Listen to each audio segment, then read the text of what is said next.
अलग कर दूं बहू को? मेरे आस पड़ोस वाले, समाज वाले क्या कहेंगे? हे भगवान। जी मम्मी जी बोलिए, क्या सोचा है आपने?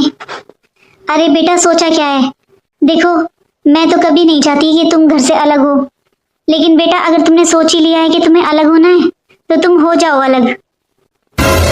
लेकिन बेटा बस मैं इतना चाहती हूँ, मेरी इतनी इच्छा है कि तुम कहीं बाहर किराए पे मत जाओ। बेटा तुम बाहर किराए पर घर लोगी तो बाहर समाज में, घर आस पड़ोस के लोग ना फालतू में बातें बनाएंगे। कुछ लोग तुम्हारे लिए कहेंगे, कुछ लोग मेरे लिए कहेंगे, फालतू की चार बातें बनाएंगे सब। फालतू में बेटा रिश्तेदारों को चार बातें बनाने का मौका मिल जाएगा।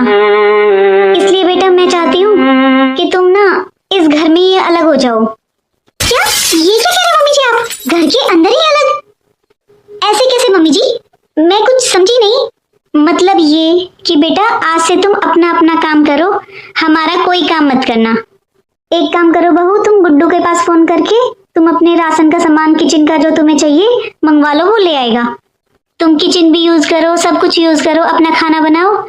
मेरा कहने का मतलब है कि तुम बस अपना अपना बना लो, अपना अपना करो, और जब तुम्हारा खाना बन जाए तब बता देना बेटा, मैं अपना और तुम्हारे ससुर जी का खुद बना लूंगी। ऐसे बेटा हम घर में ही अलग अलग रहेंगे। मैं तुम्हें किसी भी काम के लिए परेशान नहीं करूंगी। तुम अपनी जिंदगी अपने हिसाब से जी सकती हो बेटा, मैं तुम्हें बिल्कुल भी परेशान नहीं करूंगी। अरे वाह, ये तो बहुत अच्छा हो जाएगा और किराया भी बच जाएगा। वाह भाई वाह। हाँ हाँ मम्मी जी ठीक है, मुझे मंजूर है मम्मी जी। ठीक है मम्मी जी। मम्मी जी बस आप ध्यान रखना, मैं आज से आपका कोई काम नहीं करूंगी, मैं बस अपना अपना करूंगी, है ना मम्मी जी? ठीक है ना, आप याद रखना प्लीज इस बात को। हाँ बेटा बस एक प्रार्थना है कि इन बातों को ना, कि तुम अलग रह रही हो घर में, इन बातों को रिश्तेदारों को और आस पड़ोस में किसी को मत बताना प्लीज। हाँ हाँ ठीक है मम्मी जी, आप जाइए, आराम कीजिए आप। मैं राशन का, मम्मी जी मुझे सब पता है राशन में क्या होता है, क्या मंगवाना होता है किचन में, मैं इनको फोन करके मंगवा लूंगी मम्मी जी, आप टेंशन मत लीजिए। मम्मी जी आप जाइए, रेस्ट कीजिए मम्मी जी, और आप अपना काम कर लीजिए। मैं तो परेशान हो गई मम्मी, मैंने सोचा था अलग होकर जिंदगी जीऊंगी, लेकिन मम्मी मैं तो दुगना काम करना पड़ रहा है मम्मी, मैं तो पागल हो रही हूँ मम्मी। अरे बेटा अब क्या हुआ, अब तो तू अलग है ना, अपनी जिंदगी जी। अब तो बेटा तेरे पास कोई काम भी नहीं होगा, क्योंकि अब तुझे समधन जी का तो कोई काम करना नहीं होता है, बस तुझे अपना अपना करना होता है। अपने किचन में खाना बना ले। अरे क्या मम्मी, मुझे तो समझ में ही नहीं आ रहा है राशन क्या मंगवाऊं क्या नहीं। मम्मी मेरी तो कुछ समझ में नहीं आ रहा है मम्मी, मम्मी जी मंगवा देती थी सब कुछ, मुझे तो पता ही नहीं है मम्मी कैसे हैंडल करूं मैं तो दुगना काम कर रही हूँ मम्मी अब। अरे मम्मी मैंने तो कभी सब्जी बनाई ही नहीं, सब्जी मम्मी जी बनाती थी, मैं तो बस रोटी रोटी बनाती थी, सारे कपड़े मम्मी जी धुलती थी, मैं तो बस सुखाती थी, बस इतना ही काम था। मम्मी आज मैंने खुद हाथ से कपड़े धुले हैं ना, तब मुझे पता चला है कि कितने हाथ दुखते हैं कपड़े धुलने में। अरे मम्मी सच बताऊं ना, मुझे तो अब ऐसा लग रहा है कि अलग होने के बाद ना मेरा काम ज्यादा बढ़ गया है। इससे पहले तो मम्मी मुझे पता ही नहीं चलता था, घर के सारे काम ऐसे ही खत्म हो जाते थे। आपको पता है मम्मी, जब मैं मम्मी जी के साथ रहती थी ना, तो इस टाइम तक तो मैं खाना बना के खा के अपने रूम में रेस्ट करने चली जाती थी। और आज देखना मम्मी दोपहर के 2 बज रहे हैं मम्मी, मैंने अभी तक खाना नहीं खाया है, और अभी तो मम्मी बाहर कपड़े पड़े हुए हैं, मुझे वो लेकर आने हैं, उनको समेटना है। मम्मी अभी मेरा कोई काम खत्म नहीं हुआ है। मम्मी किचन में बर्तन भी पड़े, मम्मी मेरा सर फटा जा रहा है मम्मी, मैं कैसे रहूं मम्मी, मेरे बहुत सर में दर्द हो रहा है मम्मी, मैंने कोई गलती तो नहीं कर दी है? बहू जी मम्मी जी, लो चाय पी लो पहले बेटा। मम्मी जी चाय मेरे लिए? हाँ हाँ बेटा लो। मम्मी जी प्लीज मुझे माफ कर दीजिए। मम्मी जी मुझे ससुराल में सास की कीमत समझ में आ गई है मम्मी जी, सास की क्या अहमियत होती है। मम्मी जी मैं एक ही दिन हुआ है मुझे अलग हुए, लेकिन मम्मी जी आज मैंने सुबह से खाना तक नहीं खाया है मम्मी जी, सब कुछ अस्त व्यस्त हो गया मम्मी जी। मम्मी जी मुझे जब आपके साथ थी ना, मुझे महसूस ही नहीं हुआ कि आपकी क्या अहमियत है मम्मी जी। और आज मम्मी जी मुझे देखिए ना, आज सुबह से मैंने कुछ नहीं खाया है मम्मी जी, आज मुझे आपकी अहमियत पता चल गया मम्मी। ससुराल, सास के बिना ससुराल में कुछ नहीं होता मम्मी जी। अरे बहू पहले तुम रोना बंद करो, इसमें तुम्हारी कोई गलती नहीं है बेटा। अक्सर बेटा तुम्हारी उम्र के अंदर बहुएं ना ये नादानी कर ही देती हैं।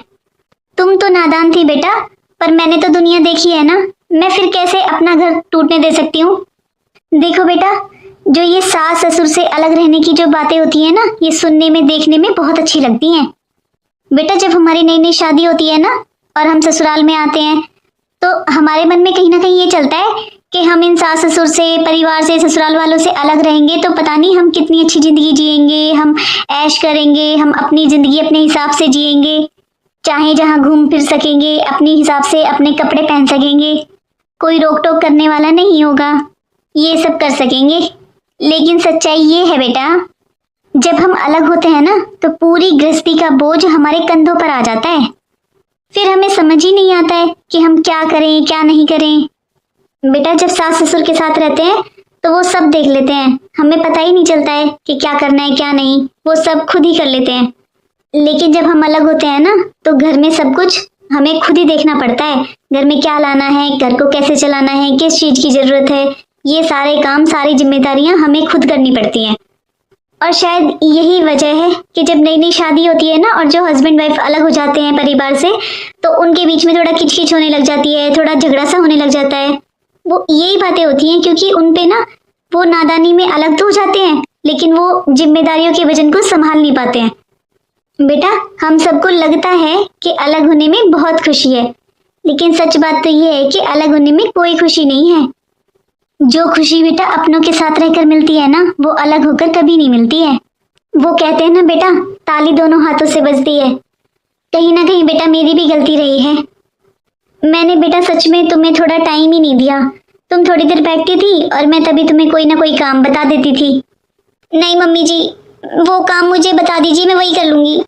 नहीं बेटा सच तो यही है कि बहुएं जब नई नई शादी कर कर आती है ना तो उन्हें घर का कुछ एडजस्टमेंट, घर के हिसाब किताब उन्हें कुछ नहीं पता होते हैं, उन्हें भी थोड़ा वक्त चाहिए। लेकिन हम सास उन्हें थोड़ा टाइम ही नहीं देते हैं। बस उन्हें आते ही सोचते हैं कि सारी जिम्मेदारियां डाल दें, उन्हें सारे काम बता दें, वो परफेक्ट होनी चाहिए काम में। हम सास भी ना ऐसे व्यवहार करते हैं कि बस तुम बस हमारे कहने से चलती रहो, जो हम कहें उसे ही मानती रहो। मतलब बेटा हम सच में ही बहुओं को ना टाइम नहीं दे पाते हैं। बेटा बहुओं के मन में जो ये भावना आती है ना कि मैं अलग हो जाऊं तो मैं अपनी जिंदगी जीऊंगी, तो कहीं ना कहीं इसमें गलती ससुराल वालों की भी होती है।